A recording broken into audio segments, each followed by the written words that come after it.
Current affairs के 3 topics के बारे में हम आज चर्चा करेंगे, जिसमें पहला टॉपिक होगा मोंगला पोर्ट जो कि बांग्लादेश का है। चाइना अब उसको वहाँ पर इकोनॉमिक ज़ोन एस्टेब्लिश करने के बारे में दोनों देशों के बीच में एग्रीमेंट हुआ है। दूसरा हम जानने की कोशिश करेंगे कि इंडियन प्राइम मिनिस्टर की जो ऑस्ट्रेलिया को विज़िट हो रही है, जुलाई के फर्स्ट वीक में विज़िट के पूरे आसार हैं। उससे भारत को क्या फ़ायदा होगा? कैसे इंडिया और ऑस्ट्रेलिया के बीच में रिलेशंस हैं, उनको हम समझाने की कोशिश करेंगे। और आपने देखा होगा कि एक बिज़नेसमैन जो कि पुणे से बिलॉन्ग करते हैं, उनकी फैमिली में एक 22-23 इयर्स ओल्ड एक मतलब यूथ की हत्या होती है और उसमें बात चलती है कि भाई फास्ट ट्रैक कोर्ट्स जो हैं इस प्रकार के मर्डर केसेस का एक तरह से इन्वेस्टिगेशन करें, सॉरी, इन्वेस्टिगेशन के बाद में जो कोर्ट की मॉनिटर प्रोसेस होती है उसको अपनाएं। तो फास्ट ट्रैक कोर्ट्स क्या होती हैं ये भी हम आपको समझाने की कोशिश करेंगे। सबसे पहले हमें जानने की कोशिश करते हैं कि ये तीस्ता रिवर का डिस्प्यूट, मोंगला पोर्ट इत्यादि क्या है और क्यों जो है इस बांग्लादेश और चाइना के बीच में ये एग्रीमेंट हुआ है। तो मोंगला का जो पोर्ट है वह बांग्लादेश का सेकंड लार्जेस्ट सी पोर्ट है, जो कि बागेरहाट डिस्ट्रिक्ट खुलना डिवीजन में स्थित है। यह है बे ऑफ बंगाल, जहां पर पासुर और मोंगला की जो नदियां हैं जो कि कॉन्फ्लुएंस होती हैं, वहां पर स्थित है। अगर बात करें सुंदरबंस के फॉरेस्ट की, तो एक तरह से ये बॉर्डर भी करता है सुंदरबंस के फॉरेस्ट को।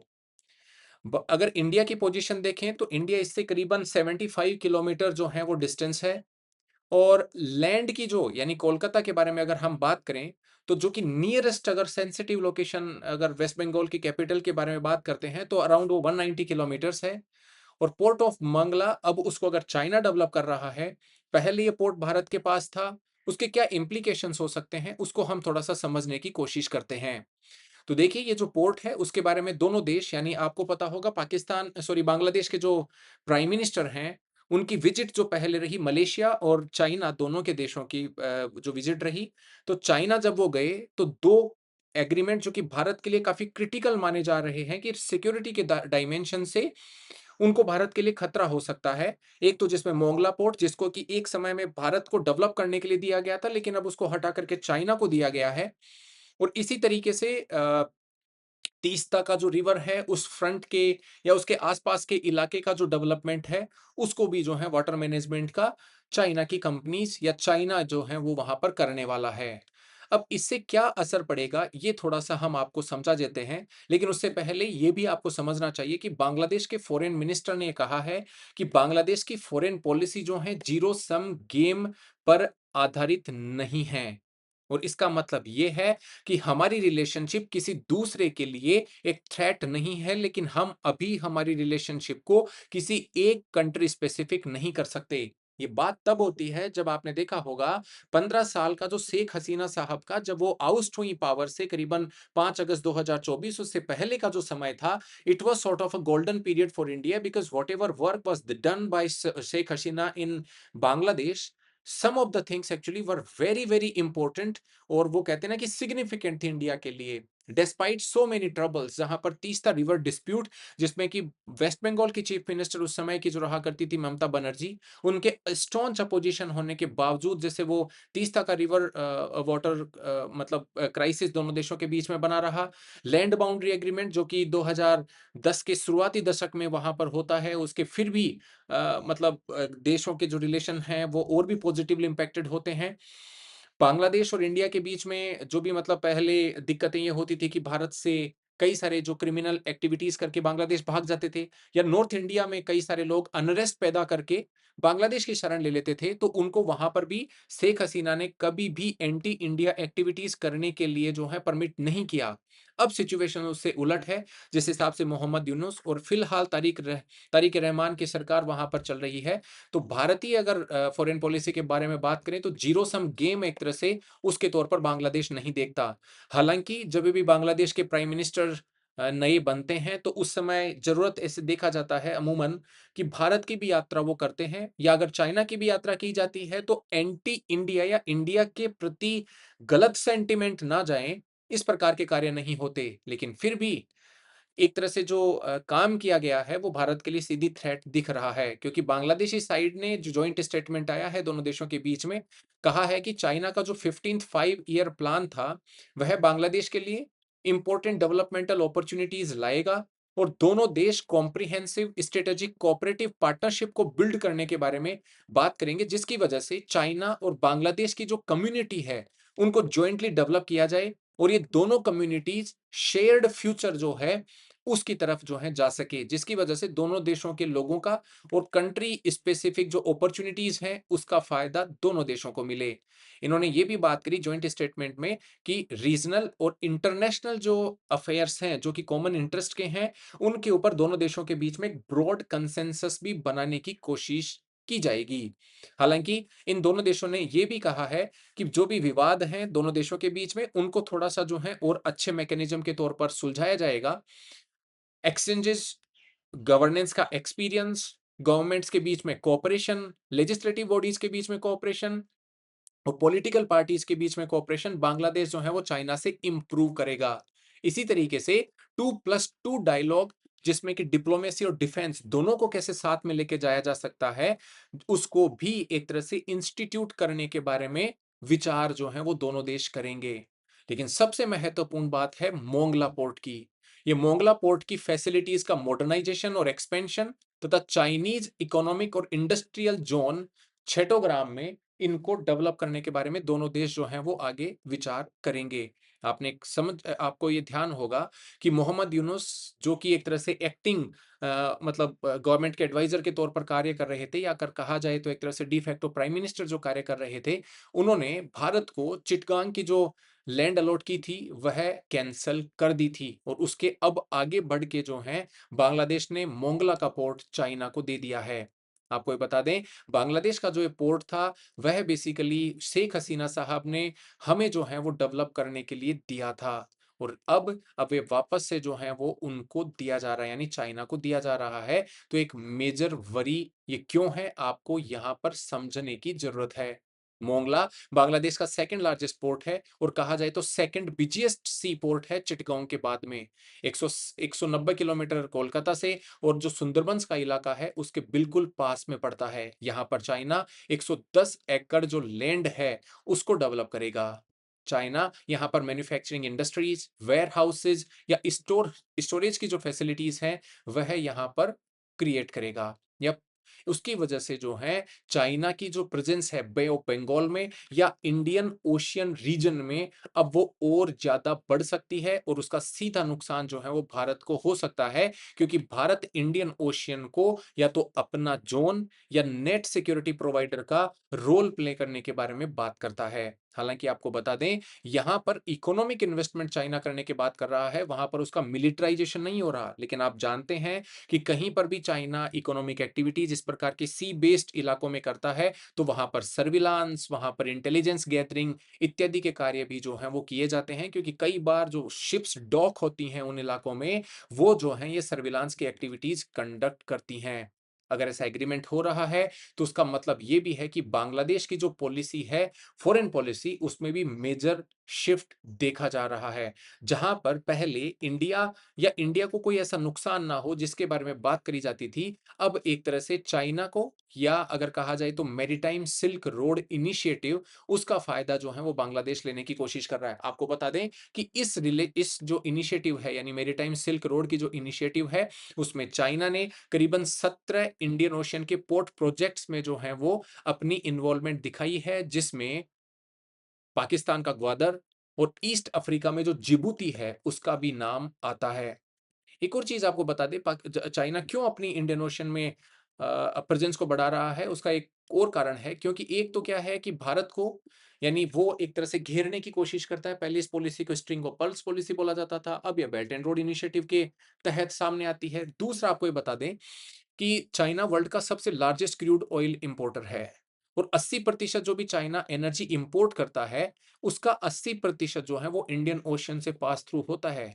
इसलिए ग्वादर के पोर्ट, मोंगला के पोर्ट, उनकी स्ट्रेटेजिक इंपॉर्टेंस जो है वो काफी बढ़ जाती है, क्योंकि मलाक्का जो स्ट्रेट है उसकी स्ट्रेटेजिक इंपॉर्टेंस चाइना की है, उसको वो थोड़ा सा जो है वो कभी भी एक तरह से कम करने के बारे में सोचेगा, तो अल्टरनेटिव तौर पर ये प्रोजेक्ट उसके लिए काफी बड़े हो सकते हैं। आपको बता दें, मोंगला पोर्ट 2015 में जब शेख हसीना साहब की सरकार थी, तो बांग्लादेश और इंडिया ने एक मेमोरेंडम ऑफ अंडरस्टैंडिंग साइन किया था कि भारत वहां पर 2 इकोनॉमिक जोन्स, एक तो मंगला में और दूसरा छठोग्राम में जो है बनाएगा और उसके लिए इंडिया लाइन ऑफ क्रेडिट जो है वो बांग्लादेश को प्रोवाइड करेगा। बांग्लादेश मोंगला पोर्ट को इसलिए वो मॉडर्नाइज़ करने की कोशिश कर रहा है क्योंकि उसका सेकंड बिगेस्ट पोर्ट है और वो पोर्ट में इसकी कैपेसिटी को बढ़ा करके और ज़्यादा जो अपॉर्च्युनिटीज़ हैं, जहाँ पर लार्ज या जो हेवी शिप्स हैं वो डॉक हो सकें और वहाँ पर जो है वो बांग्लादेश काफ़ी फ़ायदा कमा सके पोर्ट लेड डेवलपमेंट का, उसको बूस्ट करने के लिए। दूसरा बायलैटरल ट्रेड को भी बूस्ट करने के लिए जो है वो बांग्लादेश इस पोर्ट को मॉडर्नाइज़ करने के बारे में बात करता है। दोनों देशों के बीच में जो बायलैटरल ट्रेड है उसको बूस्ट करने के लिए तथा मोंगला पोर्ट और खुलना के बीच में एक नई रेलवे लाइन जो है कंस्ट्रक्ट करने के लिए भी भारत और बांग्लादेश के बीच में जो है एग्रीमेंट हुए थे। आपको बता दें, लेकिन जैसे ही 2024 में शेख हसीना साहब की सरकार वहां से गई, उसके बाद में जो है मोहम्मद यूनुस जो कि इंटेरियम चीफ माने जाते थे, उन्होंने एंटी इंडिया जो सेंटिमेंट वहां पर क्रिएट हो रहे थे, उसके एवज में वहां पर जो है भारतीय डेवलपर्स को ऐसा कहा कि आपने स्टिपुलेटेड 2 साल का जो पीरियड था उसमें आपने काम करना या काम स्टार्ट करने से जो है वो आप चूक गए, इसके लिए पोर्ट के लिए जो जमीन अलॉट की गई है उसको हम कैंसिल आउट करते हैं। तो एक तरह से बहाना था, क्योंकि आपने देखा होगा 2024 के बाद में उसके आसपास जो हालात थे, भारतीय कंपनीज वहां पर कार्य नहीं कर सकती थी क्योंकि बांग्लादेश एक तरह से बहुत ही डिफिकल्ट सिचुएशन से गुजर रहा था। लेकिन अब चाइना ने वहां पर स्ट्रेटेजिक इन्वेस्टमेंट या लोन्स के द्वारा एक अपॉर्चुनिटी ढूंढी है। और अगर बात करें वीना सीखरी जो कि इंडिया की हाई कमिश्नर रही हैं बांग्लादेश में, उन्होंने ये कहा है कि एक तरह से अब अगर ये प्रोजेक्ट हो रहा है तो ये बिग चेंज है चाइना की पॉलिसी में, क्योंकि दोनों देशों के ज्वाइंट स्टेटमेंट में हाइड्रोलॉजिकल फोरकास्टिंग, रिसोर्स की प्लानिंग, रिसोर्स के management, flood prevention, disaster reduction, technology के शेयरिंग इत्यादि के बारे में बात हो रही है। और तीसरा river comprehensive management and restoration project के बारे में भी दोनों देश जो हैं अब फिजिबिलिटी स्टडी करेंगे और आगे इस प्रोजेक्ट को लेके जाएंगे। आपको ये बता दूं कि तीसरा का रिवर का जो कॉम्प्रिहेंसिव मैनेजमेंट और रिस्टोरेशन जो प्रोजेक्ट है, वह बेसिकली भारत के सिलीगुड़ी कॉरिडोर, जिसको चिकन स्नैक भी बोला जाता है, उसके बिल्कुल पास में है। और अगर चाइना यहां पर आकर के अपनी प्रेजेंस को बढ़ाता है तो सीधा सीधा इस पर्टिकुलर कॉरिडोर को जो है वो एक तरह से थ्रेट महसूस हो सकती है। भारत का नॉर्थ ईस्टर्न रीजन पहले ही काफी रेस्टिव रहा है, तो अगर यहाँ पर कोई भी प्रकार का दबाव बनता है तो डेफिनेटली भारत के लिए ही ये अच्छी स्थिति नहीं रहेगी। तीस्ता रिवर दोनों देशों के बीच यानी भारत और बांग्लादेश के बीच में एक लॉन्ग स्टैंडिंग कॉन्फ्लिक्ट बना हुआ है, जो कि लीन सीजन जब होता है, जहां पर यानी दिसंबर से मई, यानी एक तरह से जब बारिश कम होती है, तो उस समय पानी का विभाजन कैसे हो उसको लेकर के डिफरेंट डिफरेंट मत हैं, क्योंकि दोनों ही देशों के लिए तीस्ता जो रिवर है वह एग्रीकल्चर, लाइवलीहुड इत्यादि के लिए काफी इंपॉर्टेंट हो जाती है।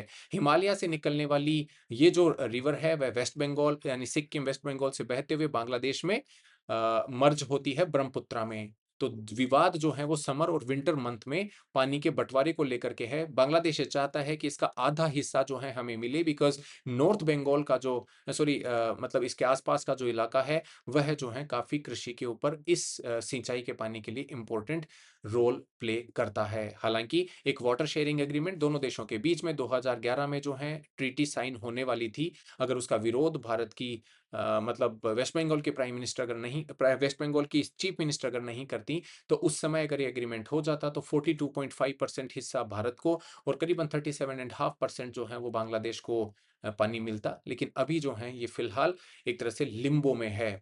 तो ये अगर रिवर मैनेजमेंट प्रोजेक्ट भी चाइना के पास में जाता है तो डेफिनेटली भारत के लिए जो है एक बहुत बड़ी दिक्कत वहां पर खड़ी हो सकती है, क्योंकि अगर चाइना इसको वहां पर वाटर स्टोरेज या फिर भारत की मतलब रिलायंस को रिड्यूस करने के लिए इस प्रकार के प्रोजेक्ट का इस्तेमाल करता है, तो डेफिनेटली मतलब भारत के लिए जो है ये दिक्कत वहां पर खड़ी हो सकती है। तो दोनों आप एक तरह से रिलेशनशिप में इन डायमेंशन को समझें। बात आती है कि भाई ऑस्ट्रेलिया और भारत के बीच में जो रिलेशंस कैसे हैं, उसको मैं थोड़ा-सा आपको इसलिए बता रहा हूँ, क्योंकि भारतीय प्रधानमंत्री की विजिट जो है वो ऑस्ट्रेलिया को हो सकती है इनिशियल जुलाई के वीक में। ये जो विजिट है बेसिकली वहाँ पर प्राइम मिनिस्टर मतलब इंडियन कम्युनिटी को भी वहाँ पर एड्रेस कर सकते हैं और उसी के साथ में ट्रेड और इकोनॉमिक कोऑपरेशन को बढ़ाना, दोनों देशों के बीच में कॉम्प्रिहेंसिव स्ट्रेटेजिक पार्टनरशिप को और मजबूत बनाना, डिफेंस और इंटेलिजेंस टाइज को स्ट्रेंथन करना, क्रिटिकल मिनरल्स और रिन्यूएबल एनर्जी के लिए बारे में कोऑपरेट करना और इसी तरीके से पीपल टू पीपल कनेक्शंस को बढ़ाना और डायस्पोरा के एंगेजमेंट को बढ़ाने के बारे में भी जो है वो दोनों देश आगे बढ़ सकते हैं। आपको ये बता दें, यूरेनियम की सप्लाई भी भारत के लिए काफ़ी इंपॉर्टेंट हो जाती है, क्योंकि यूरेनियम भारत की न्यूक्लियर एनर्जी के लिए काफ़ी इंपॉर्टेंट है। हालाँकि 3 जो स्टेज का न्यूक्लियर प्रोग्राम है, उसमें भारत ने जो अभी सेकंड स्टेज एक तरह से कंप्लीट करके दिखाया है, उससे मतलब कोशिशें तो ये हैं कि भाई थोरियम बेस्ड जो एनर्जी है, वह भारत प्रोड्यूस करे और यूरेनियम पे जो भारत का रिक्वायरमेंट है, वो कम हो जाए। लेकिन जब तक ये नहीं होता, तब तक हमें यूरेनियम की जो सप्लाई है, वो काफ़ी इंपॉर्टेंट हो जाती हैं। तो भारतीय जो विजिट है, इंडोनेशिया, न्यूज़ीलैंड और ऑस्ट्रेलिया की, भारतीय प्रधानमंत्री की, यह जो है एक बहुत ही सिग्निफिकेंट उसके लिए काम कर सकती हैं। एनर्जी का जो ट्रेड है, वह स्पेशली यूरेनियम सप्लाईज़ उसके लिए काफ़ी मदद हो सकती है, क्योंकि यूरेनियम के बारे में बात करें तो न्यूक्लियर एनर्जी का दोनों देशों के बीच में करीबन 100 सॉरी भारत का जो टारगेट है करीबन 100 गीगावाट का है 2047 तक बनाने का। और इस 100 गीगावाट की इलेक्ट्रिसिटी को प्रोड्यूस करने के लिए भारत को यूरेनियम तथा थोरियम दोनों के बेसिस पर कार्य करना पड़ेगा, तो ऑस्ट्रेलिया की रिलेशनशिप एक तो इसलिए इंपॉर्टेंट हो जाती है। अगर दोनों देशों के बारे में बात करें तो अब दोनों देश क्वाड का भी पार्टनर हैं, क्वाड की जो ग्रुपिंग है उसमें। और अगर जॉइंट एक्सरसाइज के बारे में देखें तो भी दोनों देश अब काफ़ी उसमें आगे बढ़ रहे हैं। स्ट्रेटेजिक, इकोनॉमिक और कम्युनिटी टाइज जो हैं दोनों देशों को क्लोज पार्टनर बनाती हैं। अगर बात करते हैं बायलैटरल रिलेशंस की, तो कॉम्प्रिहेंसिव स्ट्रेटेजिक पार्टनरशिप जो हमने एलिवेट किया रिलेशनशिप को जून 2020 में, वो म्यूचुअल अंडरस्टैंडिंग, फ्रेंडशिप और शेयर्ड विजन पर आधारित है। इंडो पैसिफिक उसमें बहुत बड़ा रोल प्ले कर रहा है। इंडो पैसिफिक इस समय बड़ा कंटेस्टेड इलाका है, जहाँ पर क्वाड की जो रिलेशनशिप है वह बहुत ही सिग्निफिकेंट हो जाती है। चाइना के जो एक्सपेंशनिस्ट टेंडेंसीज़ हैं या फिर अगर फ्रीडम ऑफ नेविगेशन को चाइना जो बाधित करता है, उसको भी सक्सेसफुली जो हैं ये सारे कंट्री मिल करके एक तरह से रिपल्स करने की कोशिश कर रहे हैं। मल्टीलैटरल फोरम्स, G20 और ईस्ट एशिया समिट में भी दोनों देशों की काफ़ी हैवी पार्टनरशिप रहती है। अगर हम डिप्लोमेटिक रिलेशन के बारे में, बायलैटरल रिलेशंस की के बारे में देखें तो फॉरेन और डिफेंस मिनिस्टर्स जो हैं वो एवरी सेकंड ईयर मिलते हैं, जिसकी वजह से 2+2 फॉर्मेट में वो बात करते हैं। 2+2 फॉर्मेट का मतलब है कि फॉरेन और डिफेंस मिनिस्टर्स आपस में जो बायलैटरल एजेंडा है उसको और ज़्यादा आगे बढ़ाते हैं। डिफेंस और फॉरेन रिलेशन जो हैं डायमेंशन किसी भी रिलेशनशिप के, वह काफ़ी इंपॉर्टेंट हो जाते हैं, जहाँ पर आत्मनिर्भरता की कोशिश भी जो है वो भारत कर रहा है। And everything whether related to economy also या ट्रेड, अब वह डिफेंस के लिए भी काफ़ी इंपॉर्टेंट होता जा रहा है। अगर बात करें पीपल टू पीपल टाइज की, तो करीबन 1 मिलियन ऑस्ट्रेलियंस जो हैं वो अपनी हेरिटेज को भारत से ट्रेस करते हैं। और ऑस्ट्रेलिया की जो इंडिया हेरिटेज कम्युनिटी है वह बहुत ही वैल्यूड पार्ट प्ले करती हैं मल्टीकल्चरल सोसाइटी ऑस्ट्रेलिया में। करीबन 2021 के सेंसस के अनुसार 9,076 लाख जो ऑस्ट्रेलियंस थे, उन्होंने अपनी हेरिटेज को इंडियन हेरिटेज दर्शाया था, जहां पर करीबन 673,000 इंडियन बोन्स ऑस्ट्रेलियन थे, जो कि करीबन 3% ऑस्ट्रेलिया की पॉपुलेशन को रिप्रेजेंट करते हैं। पंजाबी ऑस्ट्रेलिया में फास्टेस्ट ग्रोइंग लैंग्वेज मानी जाती है और हिंदी वहाँ की टॉप 10 लैंग्वेजेस में भी शामिल है। अगर बात करें ऑस्ट्रेलिया की भी, तो ऑस्ट्रेलिया से भी कई सारे बिजनेस डेलीगेशंस, मार्केट के या फिर ट्रेड रिलेटेड डायस्पोरा इत्यादि भी जो हैं वो इंडिया में रहते हैं। इकोनॉमिक पार्टनरशिप दोनों देशों के बीच में science, technology, engineering, mathematics, skills, technologies, इनमें काफ़ी बड़ी रोल प्ले कर रही है। दोनों देश इकोनॉमिक और ट्रेड एग्रीमेंट 2022 में जो है उन्होंने मतलब साइन किया और एक तरह से वो एनफोर्स में आया। और उसके बाद में ऑस्ट्रेलिया के लिए भारत जो है वो 4th लार्जेस्ट एक्सपोर्ट मार्केट बना और 5th लार्जेस्ट ट्रेडिंग पार्टनर बन चुका था। दोनों देशों के बीच में 2023 में बायलैटरल ट्रेड $50 बिलियन के आसपास था, जिसमें ऑस्ट्रेलिया के द्वारा किए गए एक्सपोर्ट करीबन 32.5 और भारत के द्वारा किए गए एक्सपोर्ट करीबन $12.5 बिलियन थे। दोनों देश कॉम्प्रिहेंसिव इकोनॉमिक कोऑपरेशन एग्रीमेंट, जो कि ट्रेड और इन्वेस्टमेंट में, क्रिटिकल मिनरल्स में, हेल्थ, टेक्नोलॉजी और एग्रीकल्चर, उसको भी कैसे पटरी पर ला करके आगे बढ़ाया जाए, उसके बारे में जो है दोनों देश एक राय रखते हैं। इकोनॉमिक अपॉर्चुनिटीज को एनर्जी की टेक्नोलॉजीज में और इसी के साथ में अगर कहें तो सोलर सप्लाई चेन्स में, ग्रीन हाइड्रोजन में, सोलर फोटोवोल्टिक सेल्स में, सर्कुलेशन वाली इकोनॉमी में, रिन्यूएबल एनर्जी में, इसमें भी कैसे बढ़ाया जा सकता है, बात वहां पर भी करते हैं। एजुकेशन ऑस्ट्रेलिया की पार्टनरशिप का भारत के लिए एक मेन मतलब पिलर है, जहां पर अगर बात करें एजुकेशन की, तो यह ऑस्ट्रेलिया का लार्जेस्ट सर्विस एक्सपोर्ट है भारत को। करीबन $4.5 बिलियन जो हैं वो एक्सपोर्ट किया था। तो आप मान के चलें कि एजुकेशन दोनों देशों के बीच में काफ़ी बड़ी रोल प्ले करती है। एजुकेशन और स्किल जो काउंसलिंग है, वह प्राइमरी डायलॉग पैटर्न प्रोवाइड करती है, प्लेटफ़ॉर्म प्रोवाइड करती है स्ट्रैटेजिक एजुकेशन, स्किल और रिसर्च पॉलिसी में। डिफेंस के एंगेजमेंट के बारे में देखें तो 2+2 का जो मिनिस्ट्रियल डायलॉग है, वह joint exercises, science and technology के कोलैबोरेशन, इन्फॉर्मेशन के शेयरिंग, इंस्टीट्यूशनल लिंक्स और डोमेन के अवेयरनेस के बारे में भी एक सिग्निफिकेंट रोल प्ले करता है।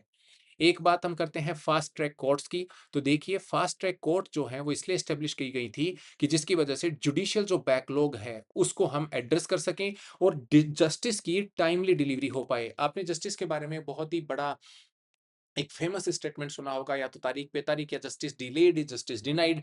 तो कई जो हाई प्रोफाइल केसेस होते हैं जिनको हम हीनियस क्राइम्स भी कहते हैं, इंक्लूडिंग सेक्सुअल ऑफेंसेस या फिर क्राइम अगेंस्ट वीमेन या चिल्ड्रन, तो उनको कैसे टाइमली डील किया जा सकता है जिसकी वजह से टाइमली डिलीवरी ऑफ जस्टिस हो पाए, उसके लिए जो है ये फास्ट ट्रैक कोर्ट्स बनी हैं। इनका जो डोमेन होता है वह स्टेट गवर्नमेंट्स के पास में रहता है और ये हाई कोर्ट के साथ में कंसल्ट करके अपने जो हैं वो सेटअप किए जाते हैं। जब हम बात करें फास्ट ट्रैक कोर्ट्स के डिस्पोजल रेट के बारे में, तो 2023 में यह 94% के आसपास थी। उत्तर प्रदेश, महाराष्ट्र, तमिलनाडु, इन्होंने जो है हायर नंबर में ऑपरेशनल कोर्ट्स बना रखी हैं, लेकिन कई सारे ऐसे स्टेट्स हैं जिसमें राजस्थान इत्यादि भी आते हैं, जहां पर या तो फास्ट ट्रैक कोर्ट्स हैं नहीं, या फिर जो है उनको स्ट्रगल करने के लिए कई सारी स्लो प्रोसेसेस हमें फेस करनी पड़ रही हैं। फास्ट ट्रैक कोर्ट्स जो होते हैं बेसिकली, उन्होंने चिल्ड्रन के स्पेसिफिक जो भी केसेस हैं, उनको भी डील करने में काफ़ी बड़ी एक भूमिका अदा करी है। इवन कई जगह पर इनको निर्भया फंड से भी ऑग्यूमेंट किया जा रहा है।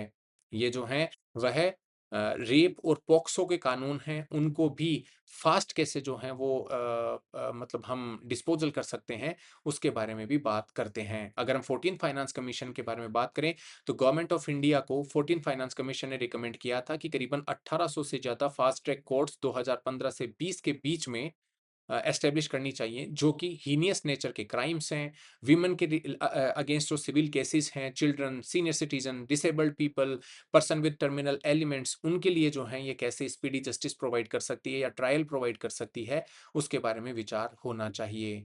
तो ये सब जो है आपको पता होना चाहिए कि फास्ट ट्रैक कोर्ट्स का क्या हमारे लिए सिग्निफिकेंस है। तो आज के लिए हम यहीं रुकेंगे। अगर आपको अच्छा लगा तो आप लाइक, कमेंट और शेयर करें। Thank you very much.